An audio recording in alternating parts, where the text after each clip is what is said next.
Assalamualaikum warahmatullahi wabarakatuh. Ini adalah pengalaman saya galbay 200 juta di aplikasi pinjol. Awal-awal saya mencoba aplikasi pinjol yaitu isi cash.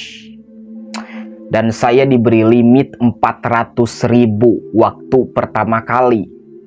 Saya ambil uangnya. Lalu saya bayar. Habis itu saya ketagihan. Berhutang lagi, bayar lagi, berhutang lagi, bayar lagi. Sampai detik ini saya punya hutang di isi cash sebesar 70 juta. Lalu nggak gua bayar tuh. Kok bang lu bisa aman-aman aja sih? Lu masih bisa bikin konten, masih bisa ngopi, masih bisa kerja. Sedangkan lu punya hutang 70 juta diisi cash.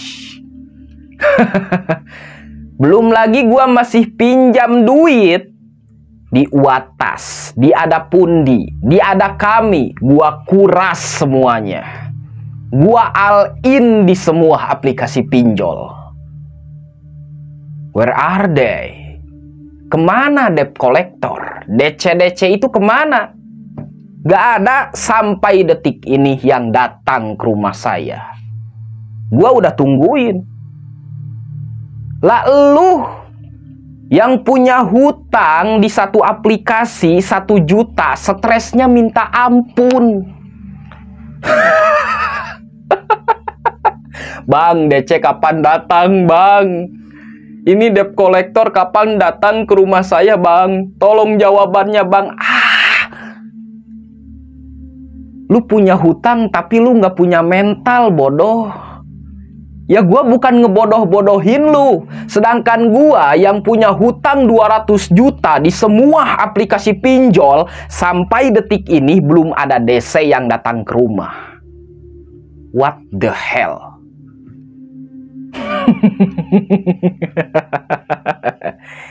Jadi buat kalian yang punya hutang di pinjol, gak usah panik, gak usah stres, gak usah depresi.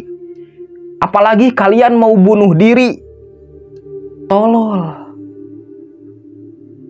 Emang dengan bunuh diri hidup lu bakal aman gitu nanti di akhirat?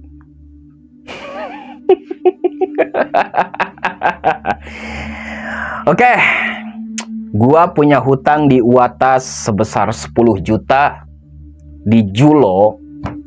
Kalau Julo ini ada DC lapangannya ya, waktu itu datang ke rumah. Tapi dia baik-baik aja, cuma nagih pulang lagi karena nggak gua bayar. Gua nggak punya duit buat bayarnya. Di Uatas gua punya hutang 10 juta, di Julo 12 juta. Ada Kami 9 juta. Teruslah di semua aplikasi pinjol gua daftar diri gua, KTP gua, data-data gua hancur semua. Karena gua udah masuk slik OJK alias sudah di blacklist oleh OJK.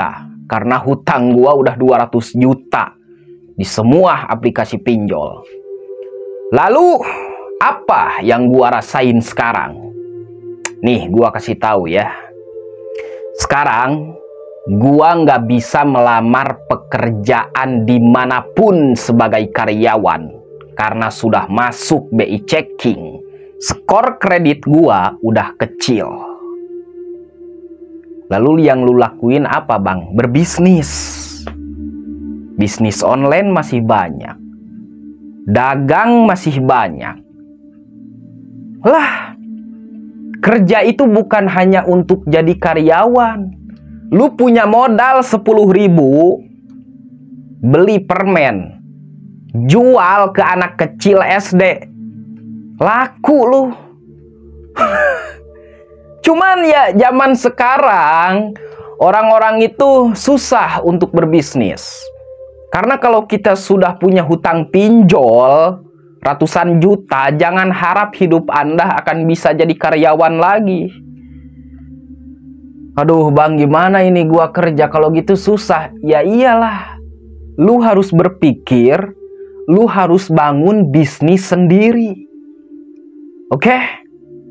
Gua ngomong kayak gini, gua ngomong kasar sama lu karena gua sudah pengalaman di aplikasi pinjol. Kehidupan gua itu seperti ini sekarang. Kenapa gua nggak dipenjara? Aneh kan? Punya hutang 200 juta gua nggak dipenjara.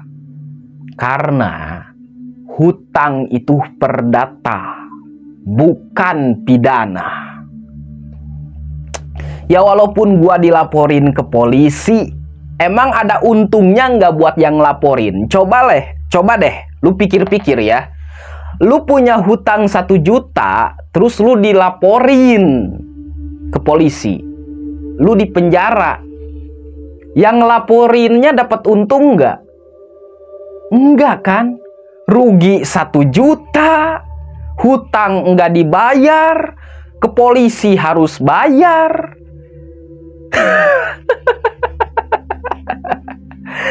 Makanya orang-orang yang galbay di pinjol stres, pusing karena mereka itu takut dipenjara.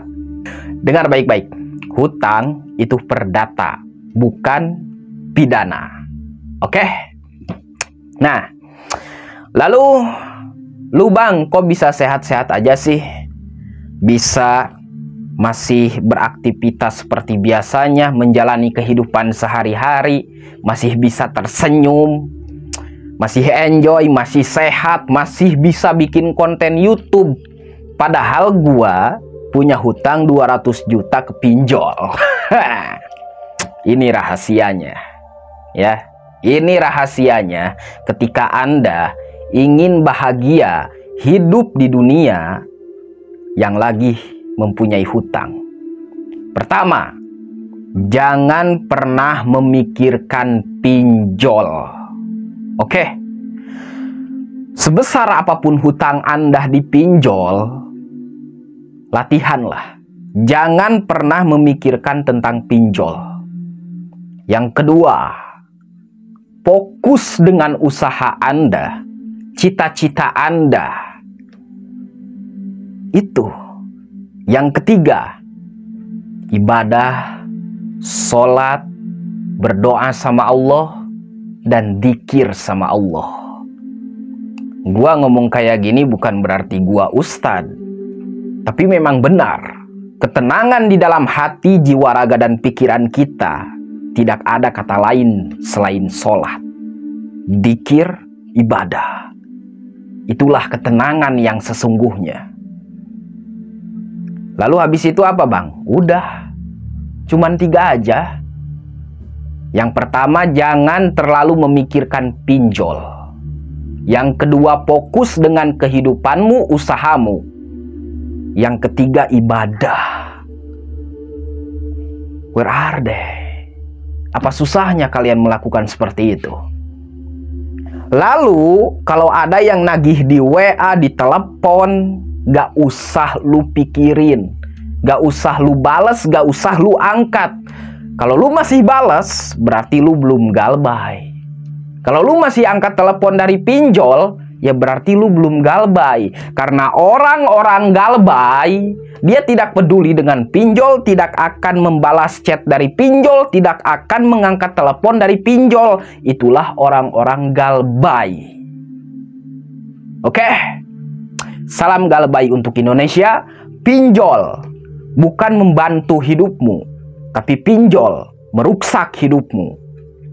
Semoga pinjol di Indonesia segera ditutup oleh pemerintah karena itu meresahkan rakyat.